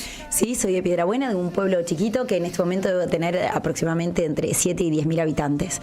Bien. Pero tenía 3 cuando yo era chica. Tenía 3 habitantes. Ah, no, 3.000 habitantes. Sí, tenía 3.000 habitantes cuando naciste y se expandió todo eso. Sí, muchísimo. Es un pueblo, nosotros le decimos el oasis de la Patagonia, porque la Patagonia es muy desértica, vieron esas distancias enormes, pero Piedrabuena tiene el río Santa Cruz y entonces es todo verde.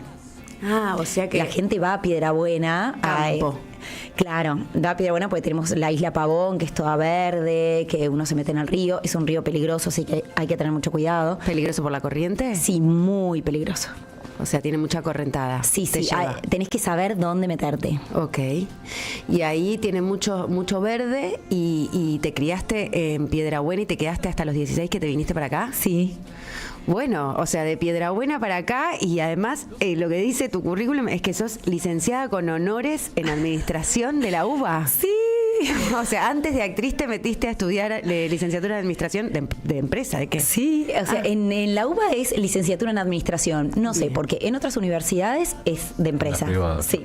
Bien. Y con honores, sí. O sea que... Y porque no me costó mucho la carrera. Bien. Sí, me gustaba estudiar, me gusta estudiar, tenía amigas, o sea, tengo grandes amigas de la facu, amigos de la facu, siempre fue un ambiente, el ambiente del estudio en el que yo me identifiqué mucho. A mí me gusta siempre estar estudiando. Está bueno. Sí, y la UBA aprendí un montón. Me gusta el ambiente de estudiante, sí. Académico, universitario. Me gusta no tener que llegar a un resultado, salvo en el examen, por supuesto, ¿no? Pero me gusta esa exploración en el aprendizaje. Está bárbaro. Qué lindo escucharte decir eso y es estimulante para los que iniciamos carreras en estos años. Y después te formaste con Raquel Sokolowitz, gran, profesora de clown, así muy conocida en el ámbito artístico, gran formadora de actores y actrices, y también con Elena Tritek. También estudiaste mucho arte dramático con ella, tu formación fue larga antes de debutar como actriz. Sí, primero mientras estudiaba administración en la UBA hacía mucho corto, claro, para las escuelas de cine, porque no tenía tanto tiempo. Y hacía en paralelo teatro. Virginia Lago había abierto su escuela y entonces hice los primeros 4 años en la escuela de ella. 4 o 5 años en la escuela de ella. Y cuando terminé, me fui con Raquel Sokolowitz. Y de Raquel, que Fabi García Lago, que estaba también como maestra en la escuela, me decía: Alexia, anda a reírte. Claro, hacíamos Lorca, Tennessee Williams, decía, o sea, todo tragedia. Claro, viste, busca otro color. Y bueno, ahí me fui con Raquel y Raquel me recomendó, y en realidad un homeópata también, charlando, viendo mis intereses. A mí me gusta mucho la palabra, me gusta mucho leer y la palabra. Me dijo: tenés que conocer a Elena Tritek. Y ahí fui con Elena y no la abandoné más. O sea, por ahí no estoy estudiando con Elena, pero siempre estoy en contacto, me gusta contarle los proyectos, me gusta su mirada siento que me hace crecer, que me amplía el mundo y mi manera de ver. La conozco, muy bueno. Qué bueno. Y bueno, un poco te invitaba porque te contaba que en las vacaciones de invierno vi Mi amigo el pingüino, que es esa película con Jean Reno, sí, que también por casting quedaste en una producción internacional hollywoodense. Sí. Qué bueno. ¿Nos contás de eso? Por supuesto, sí, sí. Además vos, patagónica y todo, haciendo esta historia que, bueno, creo que tenemos el póster de la película que habla justamente de la inteligencia de los pingüinos, ¿no? Sí. Es muy loco porque soy de la Patagonia, amo la Patagonia, pero no filmé muchas veces en la Patagonia. Cuando por ahí veía que se estaba haciendo una película en la Patagonia, yo decía: ¿cómo yo no estoy? Claro, si soy de allá. Claro, no es que soy de allá. Soy Nick, ¿no? Nacida y criada en la Patagonia. Y así que bueno, con esta tuve revancha. Estoy volviendo un día de un ensayo de una obra de Barney Finn, Mármol, Y me llama Pablo Lapa, o me manda un mensaje, yo venía en bicicleta y me dice, Ale, estamos con Ile Rippel, con un casting, necesito que me mandes ¿Vos hiciste cosas en inglés? Sí. Bueno, necesito que me mandes un compilado de las cosas que hiciste en inglés para un casting, que estamos buscando a la actriz, como que había un par de opciones, pero hay algo que no termina de cerrar, y yo desde que lo leí pienso que sos vos.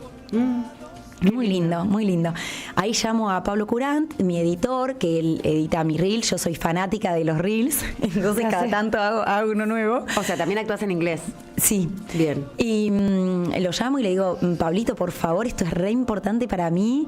Él siempre está con mucho trabajo, pero le digo, por favor, lo necesito ya. Llego a mi casa y ya lo tenía. Qué grande, Pablito. Un abrazo para Pablito, esa gente que Pablo. las actrices necesitan a mano. Sí. Todos los que vos tenés que tener el grupo soporte, ¿viste? Exacto, que a veces no se ve y que es tan fundamental. Sí. Fundamental. Bueno, ahí se lo mandé a Pablo y a Ileana.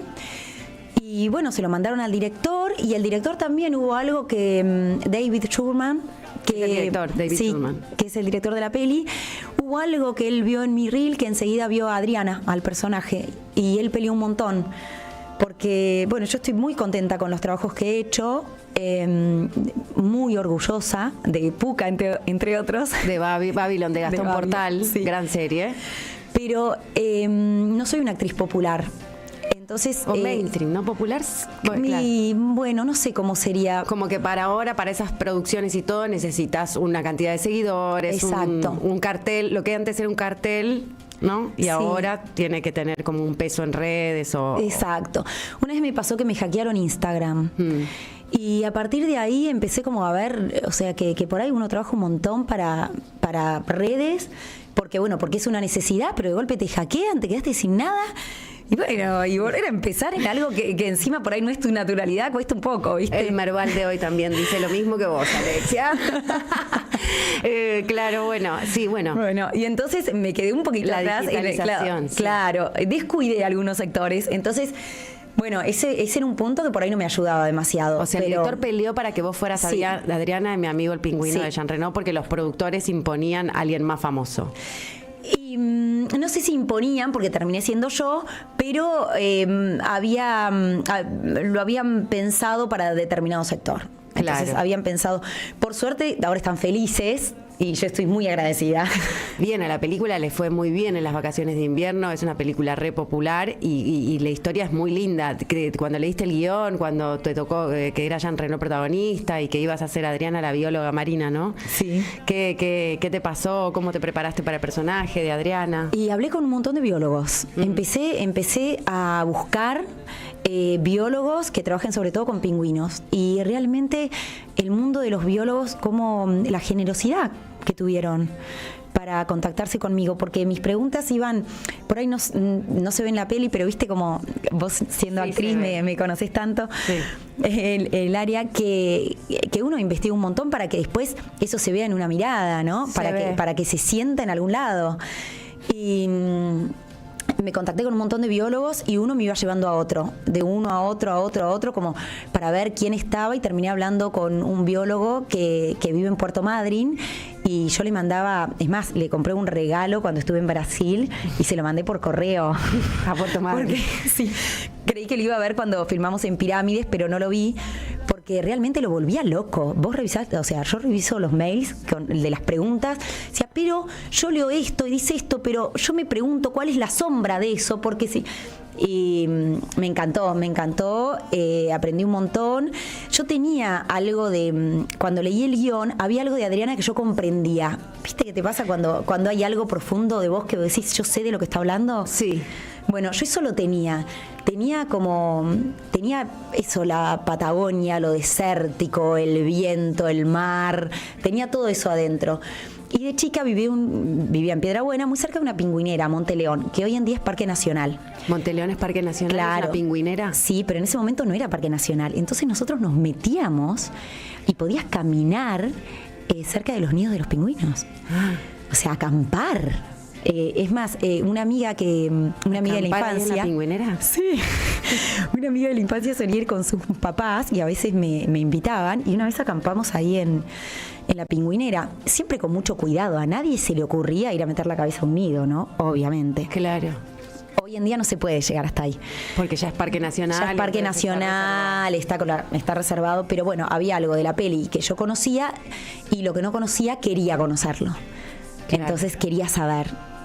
Así que fue una experiencia, por donde lo veas, maravillosa. Por ahí es interesante para el que no conoce la industria del cine percibir cómo llega alguien a protagonizar una película, ¿no? A ser coprotagonista de una película. Hollywoodense o argentina también, ¿no? Que importen los seguidores en las redes sociales y no la calidad de la actuación, que importe la fama previa o los programas de televisión que se hizo. Bueno, pero eso es el marketing, no las leyes. Claro, pero no sé, que si no trabajaste con Cris Morena, si no sos la China Suárez, si no, qué sé yo, a lo mejor no te eligen, independientemente de que seas buena o mala, o bueno o malo. En el caso de Jean Reno, que es una estrella del cine mundial, ¿no? Desde El perfecto de los asesinos en adelante, creo yo, es un tipo que ha hecho películas en Europa, en Estados Unidos, una cara que todo el mundo conoce. ¿Relacionarse con una figura así es fácil, es difícil? ¿Es un actor más o es una estrella? Tenés varias escenas con él.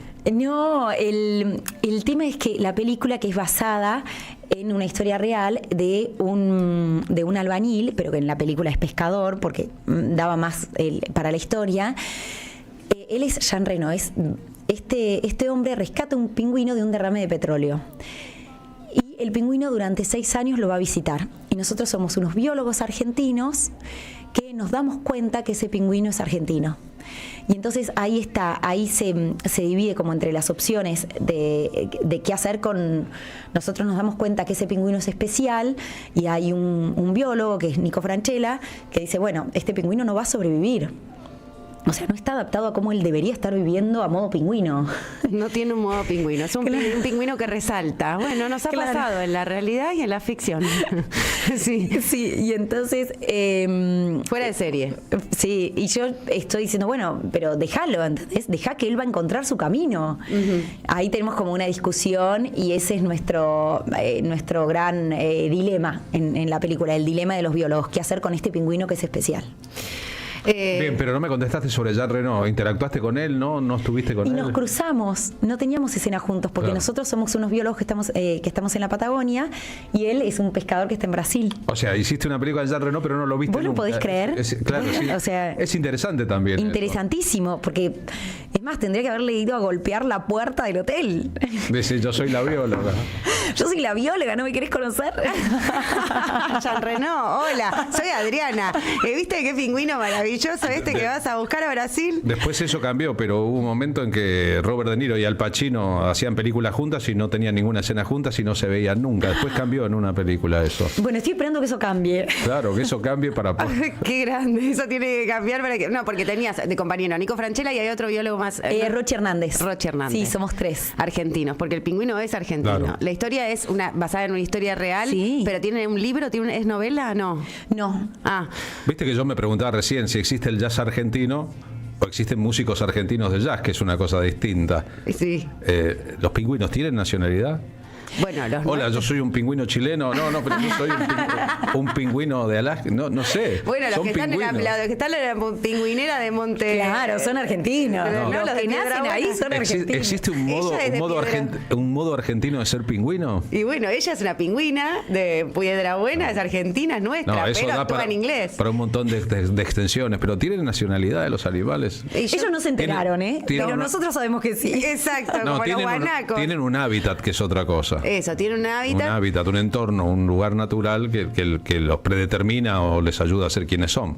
Así es. O sea, no puedes poner ese pingüino en una pingüinera en otro lugar, en Australia, por ejemplo. Creo que no, porque además hay distintas especies, ¿no? Sí, hay distintas especies, muchísimas especies, y ahora vieron que se les está poniendo tipo un GPS. Nosotros hablamos de la peli, de un GPS, el natural que tienen los pingüinos, pero ahora no, está una asociación que está trabajando con eso, Global Penguin Society, que le están poniendo a los pingüinos un GPS para saber exactamente cuál es el recorrido que hacen. Claro. Parece que tienen mucha memoria. ¿Los pingüinos? Sí. Tienen mucha memoria. Del recorrido que hacen. Y ellos en Brasil, algo que a mí me llamaba mucho la atención es por qué este pingüino va a tierra en Brasil. ¿Por qué? Y dicen que cuando tienen algún problema, que si no, ellos llegan hasta Brasil, y no solo el sur de Brasil, un poco más arriba, pero ellos no van a tierra, se quedan en el agua. Y cuando van a tierra es porque... Ponele a Dindim, un derrame de petróleo. Dindim es el pingüino. Claro, Estamos hablando con Alexia Moyano de la película Mi amigo el pingüino. Dindim es el pingüino protagonista inteligente que después del derrame de petróleo... Sí, Joao lo cuida, lo limpia, le da de comer y terminan entablando un vínculo que diríamos de amistad. Una fraternidad se armó. Yo he visto como los videos preparándolo también, ¿no? Porque hay videos de Joao, del pescador. Y está en el agua con Dindim y es impresionante. El pingüino deja que él lo agarre. Claro, él lo cuidó, o sea, él lo lavó. Claro, lo salvó es increíble. Ellos no quieren sino que los toques. O sea, uno no puede acercarse a un pingüino y tocarlo. Y acá generaron un vínculo, digamos. Totalmente. Porque lo limpió de la marcha de petróleo. ¿Te acordás que acá hubo un derrame también, me acuerdo, tremendo, y que hubo un montón de salvataje a los pingüinos empetrolados? Sí, son especies que están en peligro. Claro, que están en peligro. Ahí estamos viendo la imagen de la ficha de la película Jean Reno, mi amigo el pingüino. Sí. Bueno, y está en plataformas esta peli. Se va a estrenar en Los Ángeles. ¿Vas? Sí. Bien de actrices, ¿viste? Vaya ley a estrenar. Sí. Vas a estrenar. Hoy sí la va a ver. En la alfombra roja del estreno en Los Ángeles va a ver al codiciado Jean Reno. Soy Adriana, la bióloga. Y mirá qué injusticia, no van los pingüinos al estreno. No, al estreno no van. No, pero están contentos de no ir, ¿eh? O sea, ¿cuándo estrena en Los Ángeles? El sábado. El sábado 11 se abre a las 4 de la tarde, se pasa la película a las 5 y después hay una fiesta brasilera. ¿Te estás yendo la semana que viene? Me estoy yendo este jueves. Ah, bien. Llego ya el viernes. Ah, excelente. Estamos en el estreno el sábado, que en realidad el estreno para público en general, esto sería el preestreno, es el 16 de septiembre. Esto es una primicia total que estamos dando acá en la M530 de lo que pasa en la industria hollywoodense cinematográfica. Amigos, no se la esperaban, ¿eh? Yo tampoco. Y todo así de Macedonia, ¿no? Ensalada de frutas, una historia brasileña filmada en parte en la Argentina con un actor francés, producida en Estados Unidos. Es que acá está la materia prima, acá está el pingüino, acá está Alexia, acá está el petróleo, acá está todo, en este continente. Sí. Ahora ya tenés los recursos para traer a Jean Reno y filmar la película con Dindim y saber que los pingüinos son inteligentes. Si los planes del gobierno se manchan, no te tocan. Si los planes de Javier Milei siguen progresando, esto va a ser el cine argentino. Así es, que ella tenga que los castineros la defiendan, que tengan el amigo que le hace el reel rapidito con los trabajos en inglés, que se haya formado, que le guste estudiar. Eso es bueno, bueno, encontrás actrices académicas licenciadas en administración recibidos con honores en la UBA. Es una cosa de locos. Viniendo de Piedrabuena, Santa Cruz, el literal culo del mundo. O el centro del universo. O tal vez el centro del universo. Depende cómo se mire. Bueno, tenemos que ir a nuestra tanda, señora. Vamos a la tanda. Alexia, gracias por venir y contarnos todo esto. Nos llena de emoción y orgullo. Muchas gracias, Marina, porque aparte yo te admiro. No, yo te admiro. Muchas gracias, Alexia Moyano. Mucha suerte en Los Ángeles, en la alfombra roja esa. Te estaremos siguiendo por redes. ¿Cómo es las redes? @Alexia Moyano. Ok. @Alexia Moyano, ok, te estaremos siguiendo para ver tu estreno y ver cómo corres a Jean Reno por la alfombra roja. Bien, y preguntarle de parte nuestra a Jean Reno si no existe Jean Peugeot. Deja tu mensaje en nuestra línea de oyentes de WhatsApp 11 3200 0530. Somos Radio AM530. No a la intervención de la Universidad de las Madres. Intervenir la universidad es cercenar los derechos humanos, atacar el derecho a la educación pública, violar la autonomía universitaria. Defendamos la universidad. Por eso la universidad nació grande como nuestros hijos, hermosa y libre, absolutamente libre, como nacieron ellos. Y hoy aquí le cortamos el cordón y se la entregamos a ustedes. Banquemos a las madres. Ni un lápiz menos, ni un paso atrás. Tronador, agua mineral, botellones y dispenser para el hogar y la oficina. Hacé tu pedido al 4201-2627 o mandanos un mail a info@aguatronador.com.ar. Tronador, agua de mesa envasada. 12 de octubre 632 en Avellaneda. Café Bantú. Máquinas expendedoras de oficina y también el mejor café para tu casa. Teléfonos 4304-3927 y www.cafebantú.com.ar. Protege tu motor con nuestra gama de filtros de aceite, aire y combustible. Prix, líder en filtros. Prix, rendimiento superior.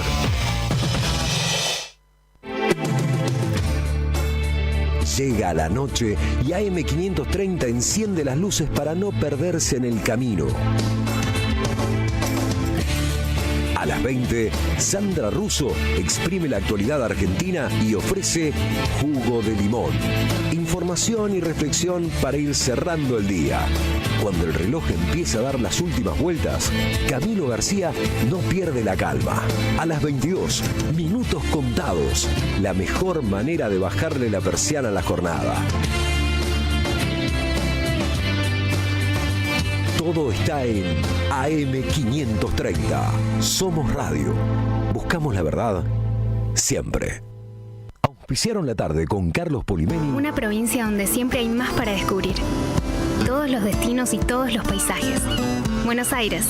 Tenemos una reprovincia. Disfrutala con recreo. Bájate la app. Gobierno de la provincia de Buenos Aires. La Municipalidad de Pehuajó sigue inaugurando obras en 2023. Cierre del primer basural a cielo abierto de la provincia de Buenos Aires. Nuevo complejo ambiental. Jardín 919. Centro de Atención Temprana Dr. Ferreira. Complejo cultural. Nueva guardia del hospital. Más de nuevas 200 viviendas. Pehuajó. Gestión Pablo Javier Zurro. El destino de tus vacaciones está en Turismo Cabal. Viví los momentos que querés, con viajes armados a tu medida, con las mejores ofertas y los paquetes que buscas, con más de 35 años de experiencia. Entra en www.turismocabal.com.ar y encontrá las vacaciones que necesitas. Turismo Cabal, seguridad en viajes. Destinada a la cartera de consumo. Más información en www.turismocabal.tour.ar. AM530 Somos Radio. Buscamos la verdad siempre. La mañana ya pasó con sus urgencias. Ahora bajamos un cambio. Nos tomamos un café y juntos disfrutamos de la radio. Y empezamos por acá. Marilyn Monroe cantando.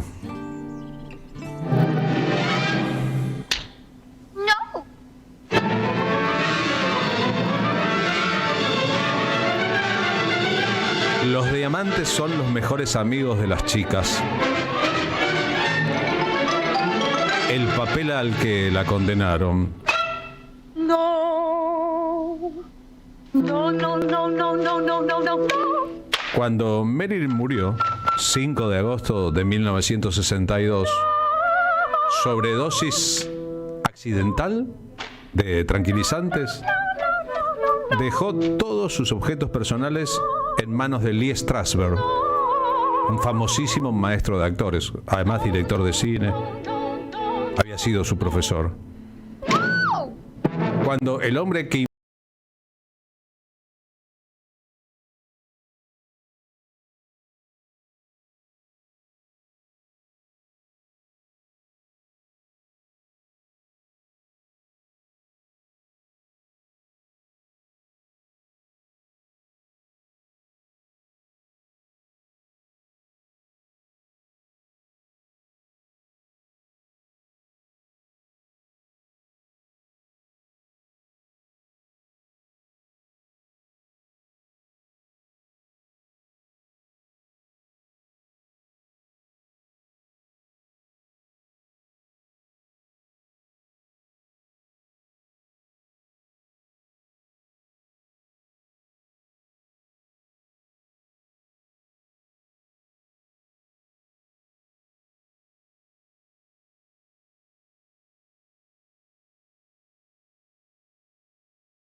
Uno se llama hoy.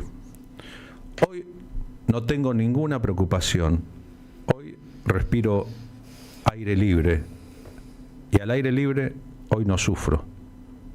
Hoy no sufro por el amor de nadie, ni recuerdo a la niña humillada que fui. Hoy soy feliz.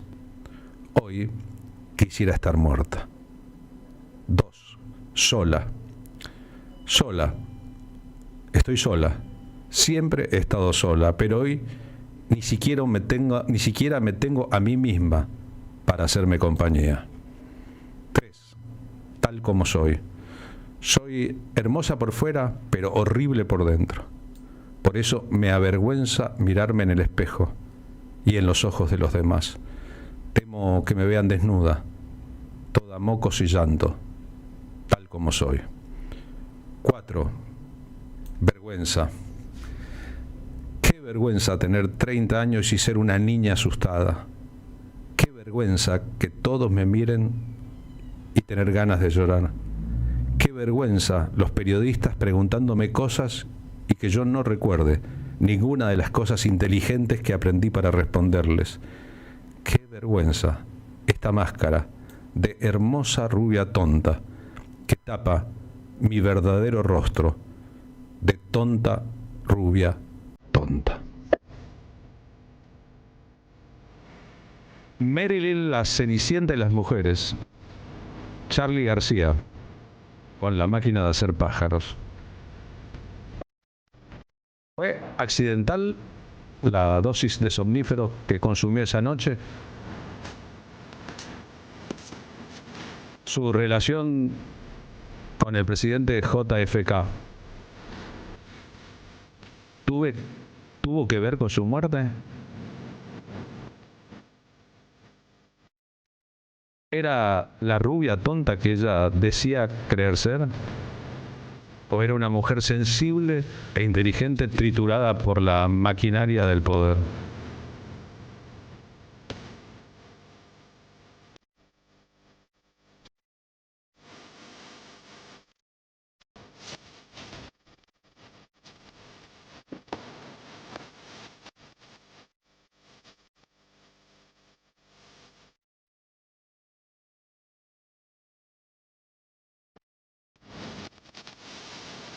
La historia se ha hecho estas preguntas muchas veces durante demasiado tiempo ya.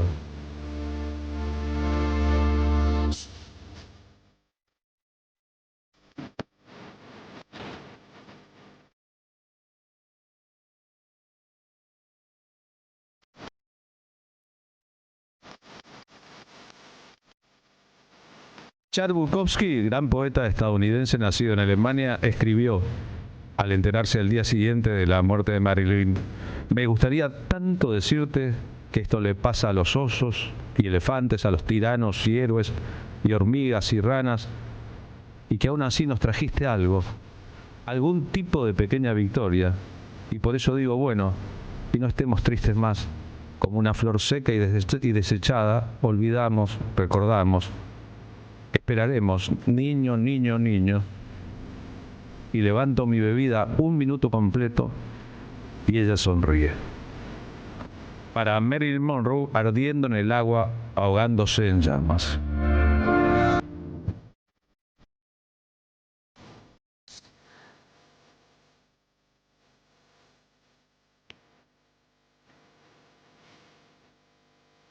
Ya saben, de lunes a viernes de 14 a 16, aquí en la M530, hacemos esto, un programa que intenta volar sobre este mundo tan pedestre. Nos encontramos en él de vuelta mañana, Marina Glesser. Así es, quedé toda ilusionada, un poco triste por este final. Qué pena, Marilyn, tan hermosamente bella, ¿no? Y qué icónica. Sí, nos encontramos mañana, por supuesto. Y qué bueno que haya existido y que podamos recordarla con amor y con cariño.